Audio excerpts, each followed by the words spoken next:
Welcome to the Big Biz Show.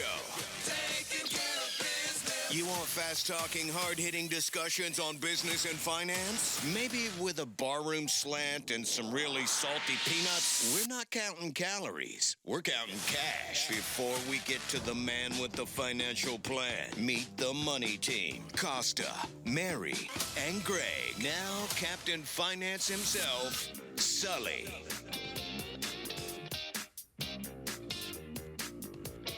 It is the Big Biz Show, live from the Loft 100 studios here in beautiful, sunny Southern California. Wherever you're watching, wherever you're listening, we certainly appreciate you being along for the ride. I don't know where Sully and Greg are today. Mary? MIA. I knew we had a show to do. You obviously knew we had a show to do. I knew. I'm here. I'm ready. Maybe they flew to Paris. DTT, the greatest in the business, obviously knew we had a show to do. Hey. Our Emmy Award-winning executive producer, Jared Coleman, did. He knew. And he showed up. all of the great people behind the scenes here who make this show possible did. Sully and Greg, they didn't. But we will soldier on I'm ready. without them. You know, speaking of Curtis, who is one, we have an incredible team, and they are the spine of this show under this whole organization. I sit up here with my big belly and my fat face, and I talk. That's all I do. It's the people behind the scenes here who make this thing run beautifully. Curtis is one of those people, and he's been here a long time. And he was asking me, like, what does the word stadium come from? And I think it's stadia. It's either Roman or Greek. And then we started talking about, the Olympics, and started in Greece and blah, blah, blah. Are you watching the Olympics at all? No, not a lot. Not as much as I should be. Okay. Or much as I would like to, because I'm just busy. Yeah. I can hear you guys are slave drivers. So I think that what I'm doing is I'm following on Instagram. I'm following a lot of the Olympic athletes. I'm following, NBC Sports and all the different things. I'm following like all the highlights and the things that go on. So this guy, Steve, I can't even pronounce his last name. They call him the nerd on the, do you know who I'm talking about? He's the pommel horse guy. Oh, he's insane. We call those gymnasts. Well, gymnast, but they call him the gymnast nerd. Can you guys look this up? Because this is the thing.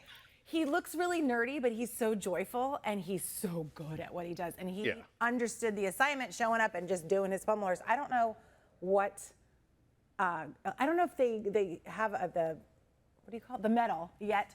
But I know they've qualified. But anyway, he's incredible. Yeah. You guys know what I'm talking about?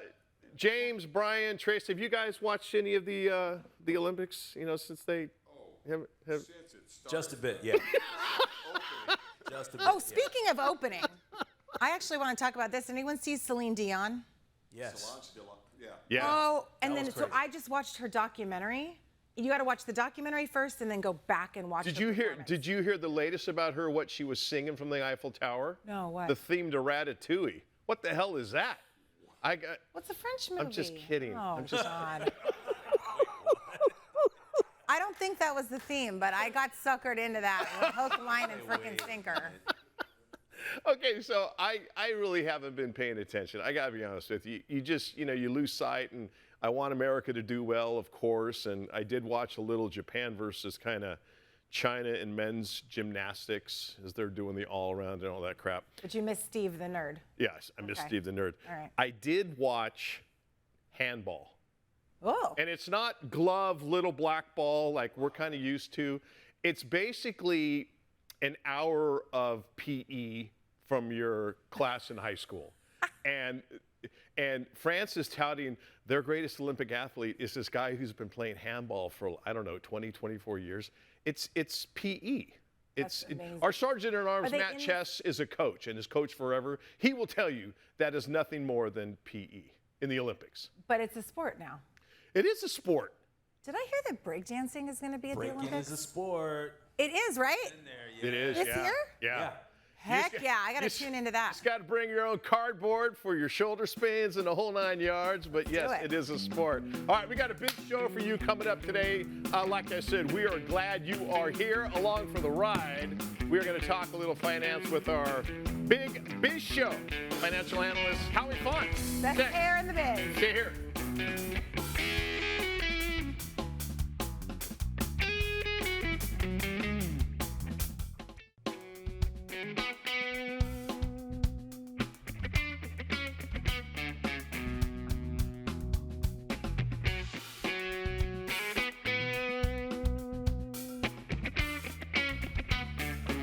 Coast to coast in the United States of America and Mexico on Bloomberg Financiero. Also in Europe on Bloomberg EU and over 175 countries, all the ships at sea on the American Forces Network. It is the Big Biz Show. Hope you guys are having a great day. Costa, Marybird, Godwin. Of course, we have the beautifully talented Day Trader Trio. Thanks everybody for being along for the ride. Is that the theme song to Ratatouille they're playing over there? Okay, first off, it's not Ratatouille, it's Ratatouille. Ratatouille. No, I've never seen it. I don't know anything about it. I just know it's got a mouse and some. And ma'am, your order tonight, I would like to try the Ratatouille. Ratatouille. It sounds better. Yeah. I think. If I sound a little snuffly up, I snuffled whatever. I just got back from the East Coast, and one of the little rugrats in our house had a cold, and then my buddy got it, and then I have it. So and he's passing it to me currently. Yeah, as I'm coughing on Mary during the breaks. Let's talk a little finance with our financial analyst from the Big Biz Show, one Howie Font, back with us here. Hey. Howie, my friend, great to see you. It's been a while. How are you? Doing great. Happy to be on Nunya. It's quieter. It is quieter. It's so peaceful. You know, H, one of the great things about Nunya Business is that it's a team effort, and we will let you talk as long as you want. Talk to us about Ford and the long goodbye. What's happening to this beloved American brand? Yeah, I thought it was a point worth making because I had an emotional reaction last week. Earnings came out for Ford and the stock dropped 20%. And, wow. You know, the auto companies have been bailed out. We've heard about Detroit. It is on an uptrend now, but not the traditional car companies. They're not the reason for that. So I thought we should just talk about, you know, the life cycle of companies and really look at some of the data. Because not only did it drop, but Morgan Stanley also today actually said their favorite auto pick was Tesla and to leave traditional autos. So it's kind of a bellwether in the investment community. Okay. So I went in and I dug in and I looked and I saw that in the 1950s, the average company stayed on the S&P for 65 years. That's how long they had been there. Okay. In the 70s, that dropped down to 35 years. Now it's less than 20 years companies stay on the S&P. So really? Yeah. So then I went through and we've discussed Circuit City before. Everyone knows Blockbuster. Think of gas stations changing, and there really is a lot of turnover in the economy. And then you have to ask, you know, isn't it kind of sad you're losing American brand names? Sure. Yeah. So do we know what the cause was of that huge drop for Ford? Yeah, they didn't make as much money as people were expecting, and they particularly didn't do well with their electric vehicle EV sales. So I think it's mostly because people don't want EVs necessarily. They kind of just want Teslas. Okay, Howie, you mentioned that, and Elon Musk has done an incredible job, obviously, with Tesla, and we are a Tesla family. My son recently just bought one. Is it because the EV mandates were force-fed to companies like Ford and Chevrolet, other car makers out there, here in the United States, and people want the choice. I'm not sure if you agree with me or not, but don't people want that choice? Hey, if I want to buy an electric car, I'm not going to have the government tell me what I'm going to drive. No, I completely agree. I mean, I think that's definitely true. I don't know if it's the cause for Ford's current calamity. Okay. So the government did set those mandates. They set mile per gallon mandates that increase every year. So the fleet of cars that each company makes has to average out to a certain level of miles per gallon, 55, I think, right now. So you have to have a lot of EVs to kind of pull the average up. If you have a lot of low mile per gallon trucks or hauling vehicles or something like that, you have to balance it out with EVs. So there is that aspect of it. The other aspect, personally, I think, is electric vehicles do better in cities ICE vehicles, internal combustion engine vehicles, do worse in cities and better on highways. And I think it's a rural urban thing. And then I think there's the cultural aspect of it too. So no, people definitely shouldn't be forced to make the choice. But in Ford's case, this wasn't that. This was they're not good at selling EVs yet.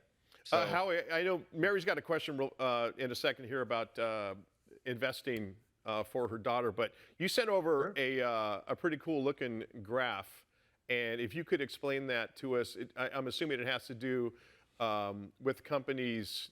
Well, it's top 10 Fortune 500 companies, and you talk about where Ford is, and is that good for Ford still, or no, not at all? no, I mean you're seeing if you look at that, it goes kind of quick. Yeah. But you're seeing Ford grow the entire time, but not grow at pace with the rest of the economy. And I sent this over just because I want people to understand that this turnover is natural. It's happening, and the kinds of businesses that are there. In the beginning of that chart, you see oil and gas companies, the large car companies, people selling big expensive products, people that are selling the fuel for those big expensive products. And by the end of it, it switches to technology companies, to Walmart, to scaled retail stores. So things shift in the economy all the time, and the names are never going to change. And we shouldn't get comfortable or get disappointed like I did last week at one company declining, because the nature of our economy is something's going to come take its place.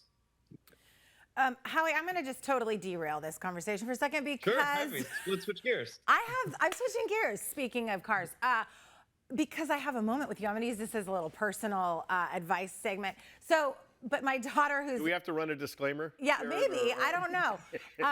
But my daughter, who's under 18, but she just got some money through this dance competition thing, and a big check's coming to her, and I put it right to her bank account, and I thought, I know that I should be doing something really good with this. We have her 529 set up and all this stuff for college, but I also know that younger kids, younger generations are like curious about Robinhood and all these investing apps, and there's just so many things coming in my feed. So from the youthful perspective, is there some sort of advice of what you would say for these younger kids that are working and getting money, to start out, and where they should put that big chunk of money? Yeah, I mean, first of all, what a great position for your daughter to be in. Has a little extra cash.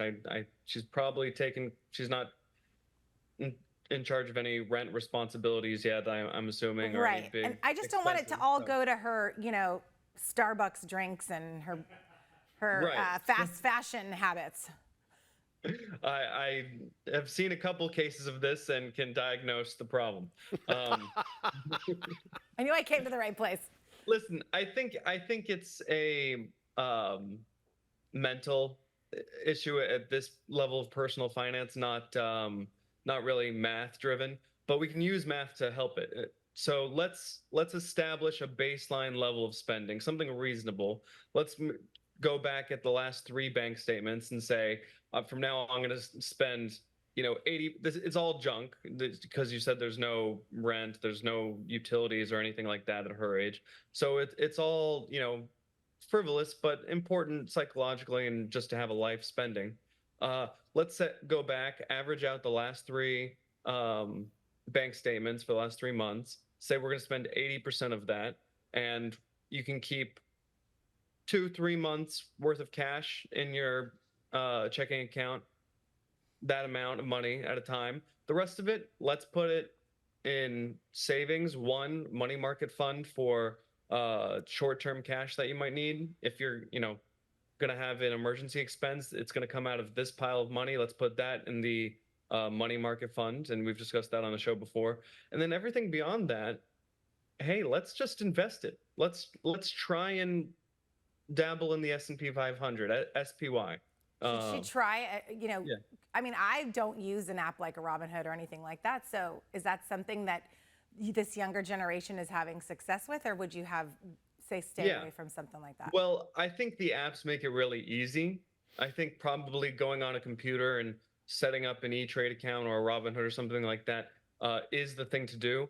But if it's on an app, you tend to check it every day. You tend to be anxious about it. If you're going to use the app to set up the account and fund it and get it invested, do all that and then just delete it. And then go log in on the computer once a month, once every 3 months. This is long-term cash to be set aside. And then the other thing is, I don't know about your daughter, Mary, but if she's working at all, if she has any earned income, then let's try and use as many years of lower wages while you're eligible to do a Roth IRA contribution. So to make sure that gets done. That's the tip I'm looking for right there. Yeah. He is our Big Biz Show market analyst. Always enjoy our time with Mr. Howie Font. Little personal financial insight for you. Howie, thanks as always for the visit. We'll talk to you next week, brother. Thank you. Thanks. Thanks, Howie. All right, Howie Font, Big Biz Show market analyst. Much more of the Big Biz Show coming up after this.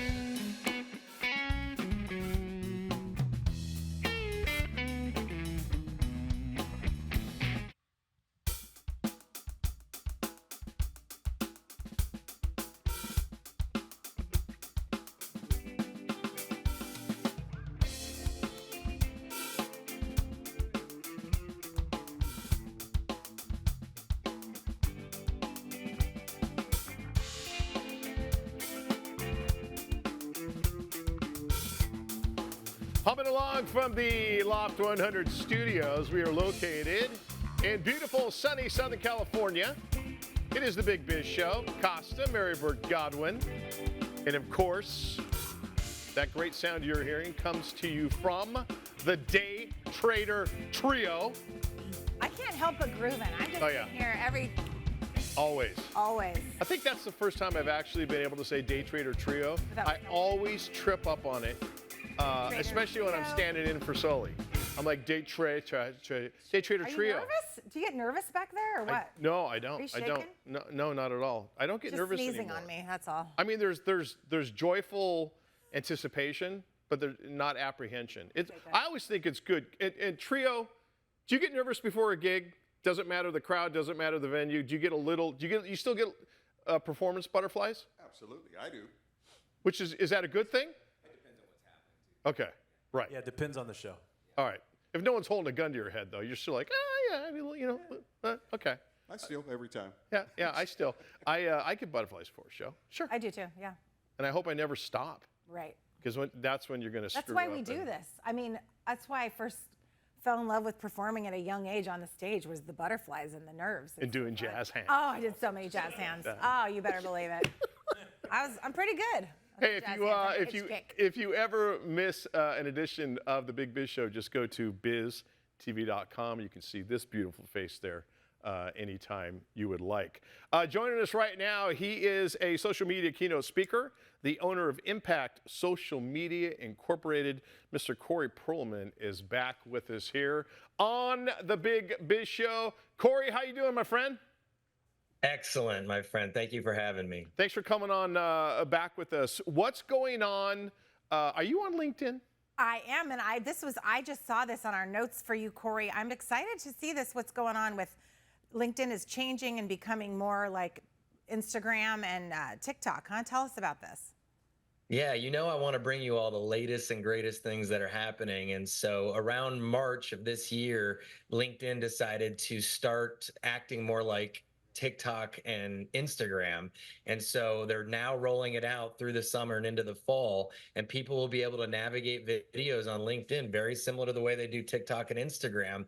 And unfortunately, for some of us, it makes it more like those two platforms, even though we like LinkedIn as itself and not those other platforms. Corey, to that point, with X and Instagram and TikTok and all that, you can state your mind.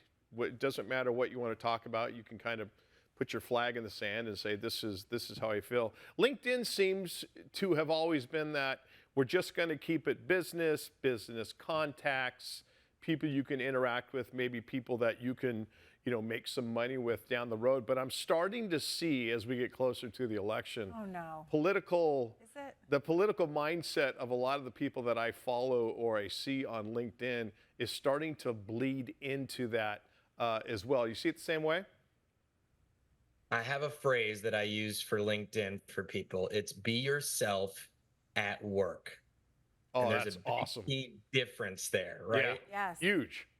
Yeah, so I am seeing what you're seeing. I don't like it either, but I will tell your listeners and your viewers that it is important to be yourself and that we engage more the more we see of you, human photos, real authentic stuff, but leave the political stuff, you know, the vacation photos, leave that for Facebook, Instagram, and TikTok. You know, actually, that segues into one of my questions for you. Is I think we've talked about this with you before, but it's important topic, which is this buzzword of authentic, and you just touched upon it.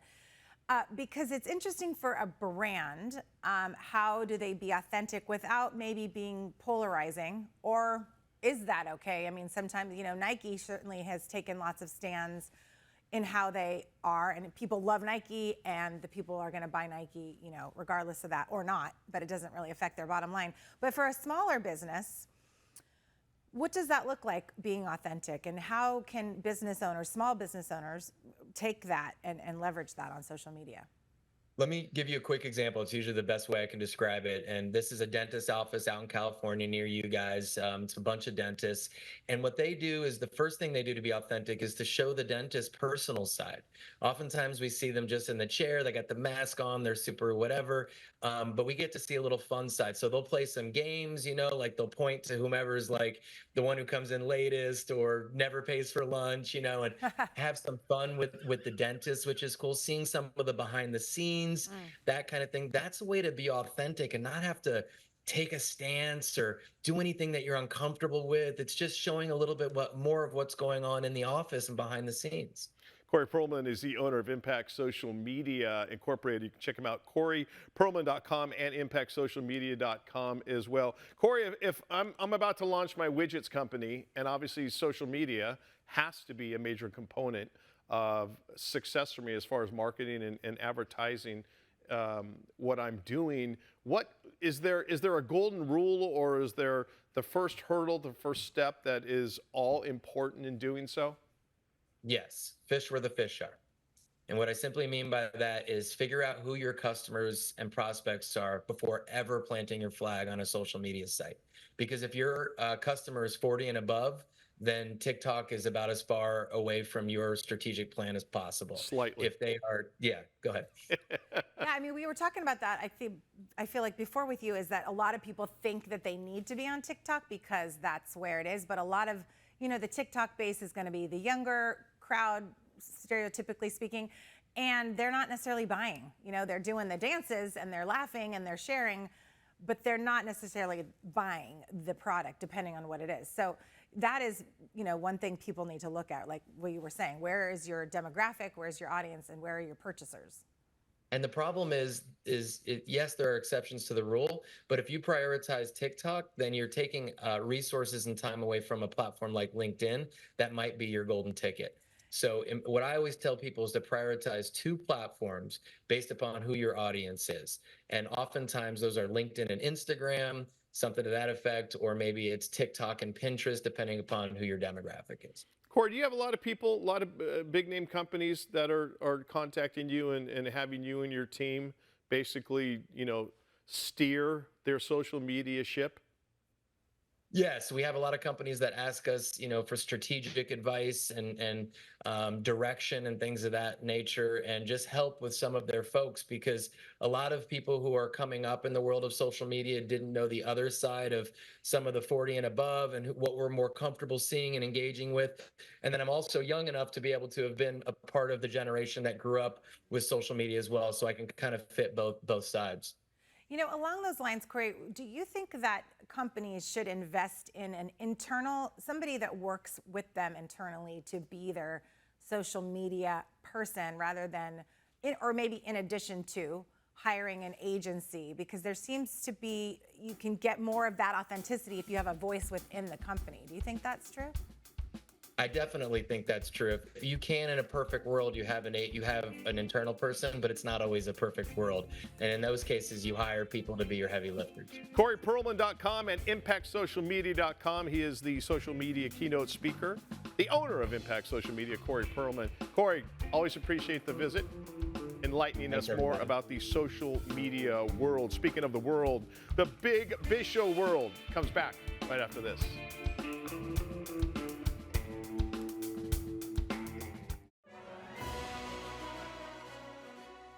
Loft 100 Studios, The Big Biz Show, our affiliates, and our hosts are not registered investment advisors or broker-dealers. Our show hosts make no commitment that the purchase of securities of companies profiled or otherwise mentioned in our programming are suitable or advisable for any persons, or that investment in such securities would be profitable in general.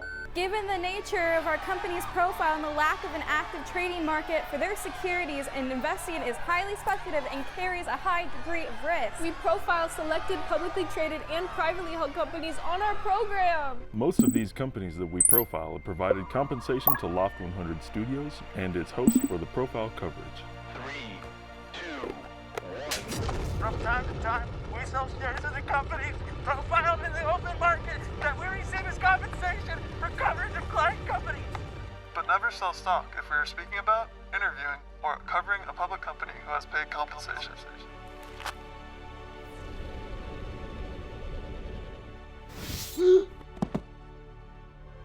Specific questions on compensation can be obtained by contacting producer at sullyandgroup.com. Listeners should verify all claims and do their own due diligence before investing in any securities mentioned on this program. Investing in securities is speculative and carries a high degree of risk. We encourage our investors to invest carefully. Duh. And read the investor information available on the website. On the Securities and Exchange Commission, SEC, at www.sec.gov. Or the Financial Industry Regulatory Authority, FINRA, at www.finra.org.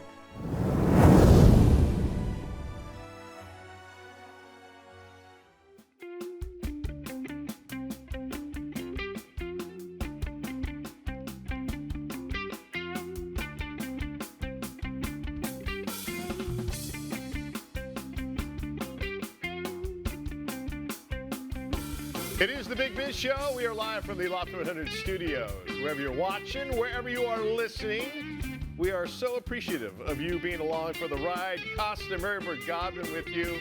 Sully and Greg, we're still trying to track them down. We don't know where they are. But you just soldier on without them, of course. We've got the DTT rocking it as usual with us. They're along for the ride.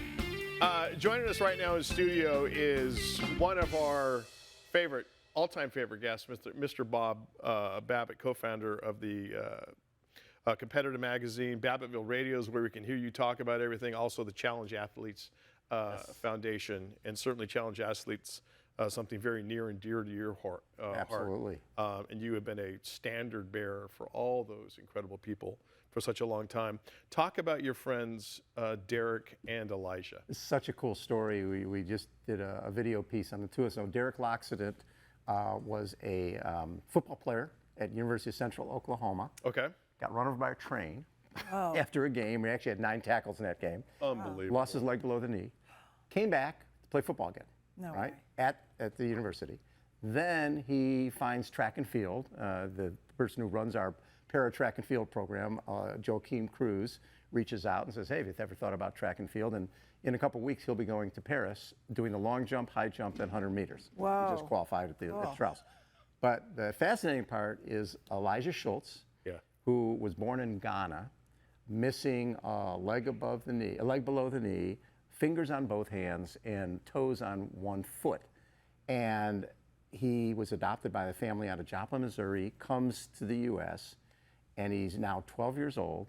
He's the star quarterback of his football team. Of course he's he a is. center fielder and pitcher on his baseball team. And in the past, we've always had athletes like Landis Sims and Parker Bird who made their teams. This kid's a star.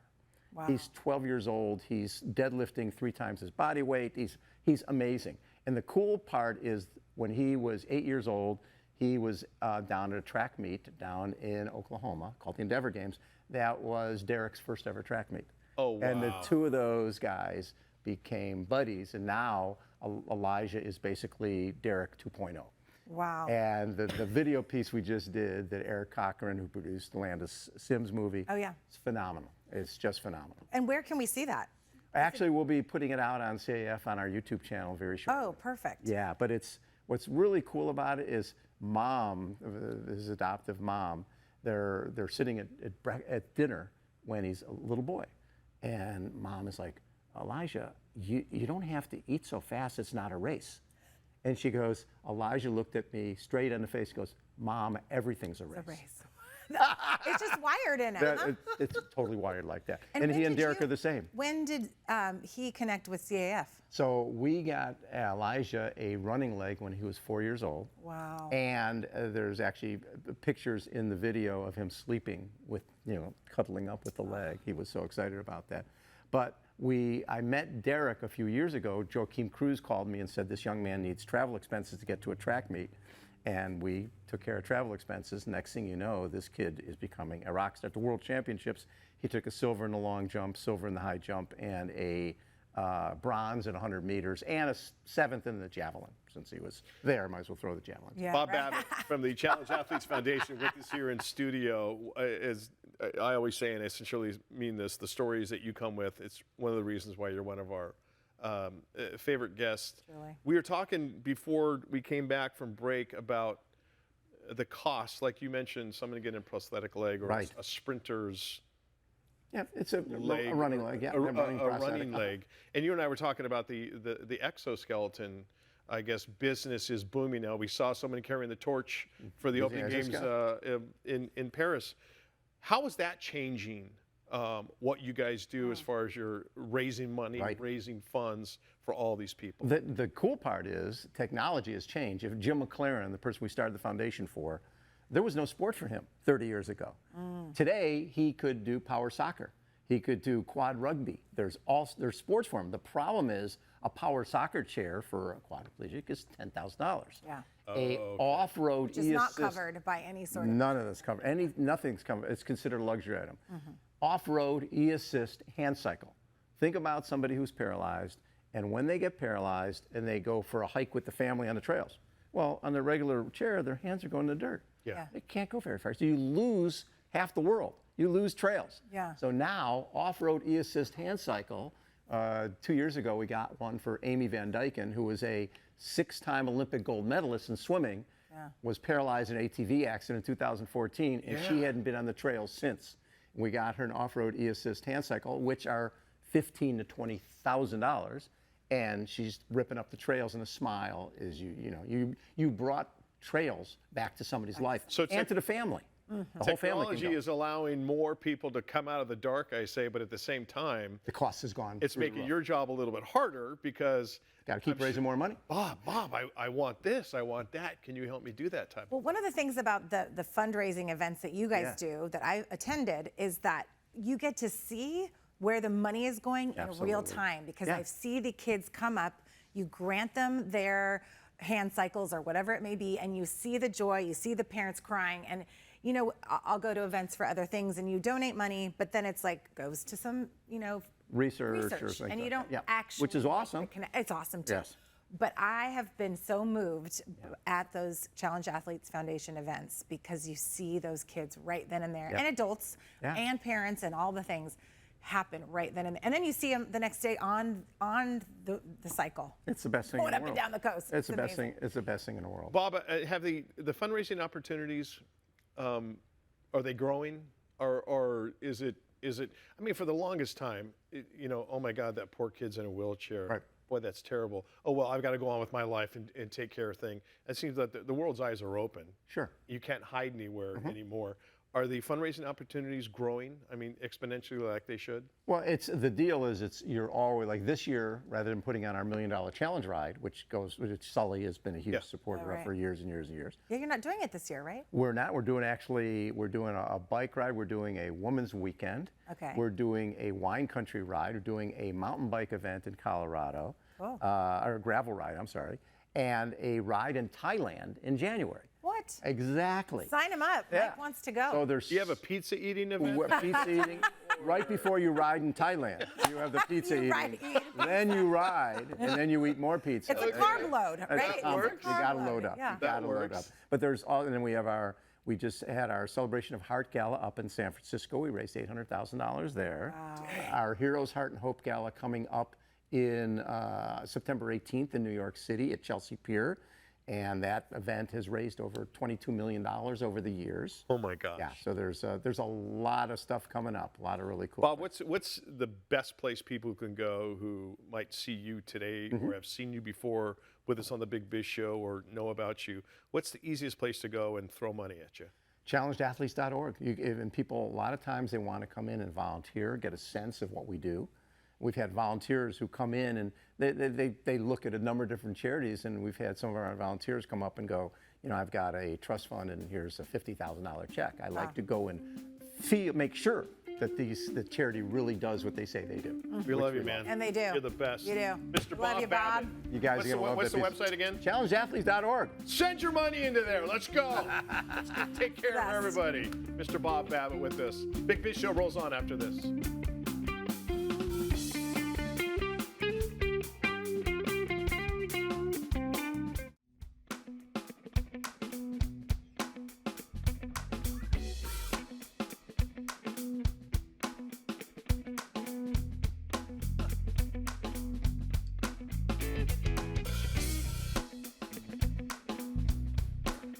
We are live in sunny Southern California in the Loft 100 studios. Hope you guys are having a great day. We certainly are. Costa, Marybird Godwin, the Day Trader Trio, the whole amazing crew here at Loft 100. We thank you for being along for the ride. This edition of the Big Biz Show. You ever miss seeing our smiling faces? Go to BizTV.com and check them out. We roll on. When's the last time you got scammed?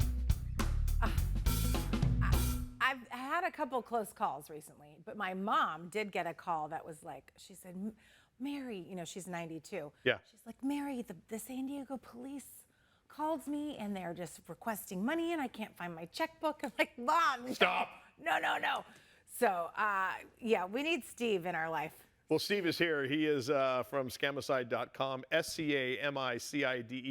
Our good buddy Steve J.J. Weissman back with us, helping us to avoid the pitfalls of these scams out there. Steve, how are you? Good to see you again. Terrific. Good to see you.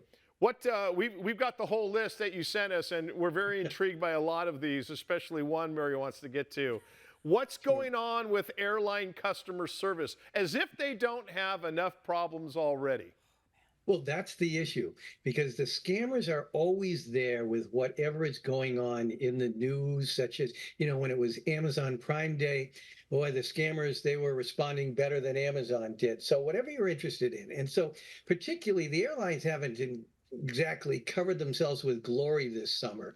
And then when you had CrowdStrike kind of grounding these planes, a lot of people were really irritated. And what happens is they'll go on social media and they'll complain about it. And this is where the scammers are monitoring. They're monitoring all kinds of social media. And now with the use of AI, they can do it even more efficiently. So what they do is they see people who have got a complaint with a particular airline. They respond as the airline's customer service, and they will take you to a link that looks like it's the website for the airline.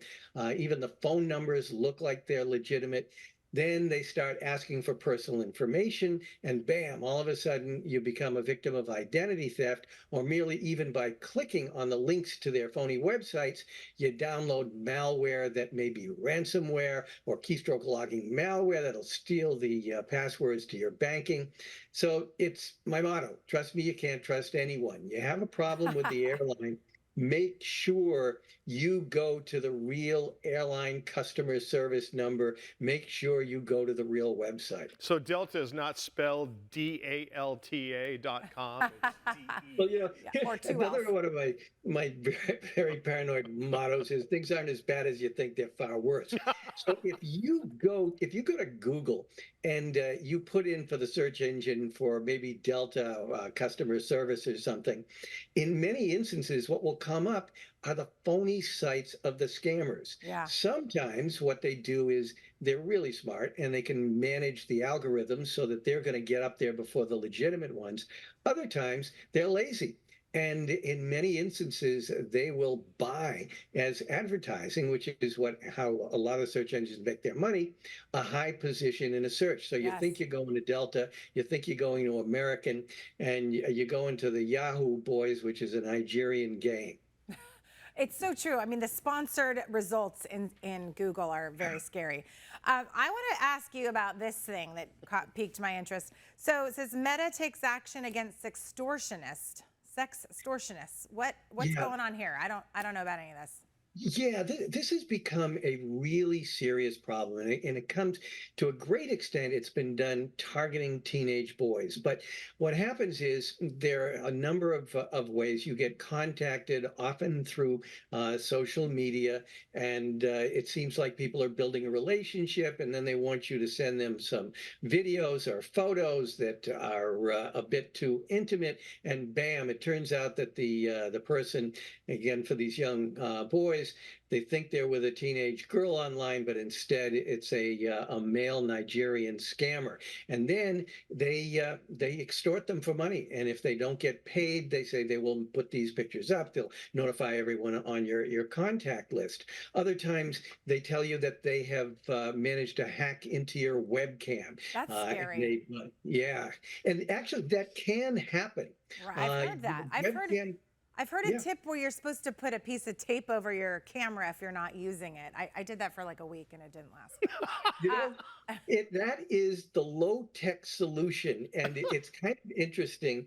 I do that. Former FBI Director James Comey does that. And Pope Francis, they saw his laptop. He does that. So I figure if it's good for the former FBI director and the Pope, it's good for me, because it's a real simple way of making sure that your camera is not on unless you want it to be on. Steve, for the record, I was sending photos because I thought it was a bodybuilding competition. So, complete transparency.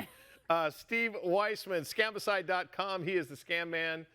Go there, Scamicide.com, to check out all of the different scams that are going on right now, including what's going on with the Social Security Department. Well, the interesting thing is always warning people about imposters of Social Security, and that indeed someone's going to try and get you to, again, give them your Social Security number or other information. I got an email from Social Security, so I'm immediately doubtful. It turns out if you have a My Social Security account, which is an online account with Social Security that I advise everybody to do, if you have that, the older accounts have to be shifted over into a new account. So that email you're getting from Social Security is legit. But if you're extra paranoid like me, what you do is you go to the Social Security website directly, and there you click on to how to change it. So that email is probably legit. Hey, I want to tie in, Steve, to people monitoring Facebook and people posting things on social, because I do know of a friend of mine whose husband passed away, and within 24 hours, people had stolen his identity and were stripping her off and taking her credit cards. And I'm wondering if people are monitoring social media for death notices, or even people that are sick, so they can prey on them, which is just absolutely sick and demented. Are you seeing this happen? Yeah, absolutely. It's been going on for a long time. I mean, they have, no sense of decency, and they do prey on, there's identity theft of deceased people is a real significant thing. And even, I'm a lawyer and I handle estates, and one of the first things we do is we close down the credit reports and the accounts. They also prey on as you indicated, widows. So it's something you really got to be aware of. Steve, always appreciate the visit. Check him out, Scamicide.com. We'll talk to you again very soon. Thanks for being with us here on The Big Biz Show. Steve. Speaking of that is it for The Big Biz Show.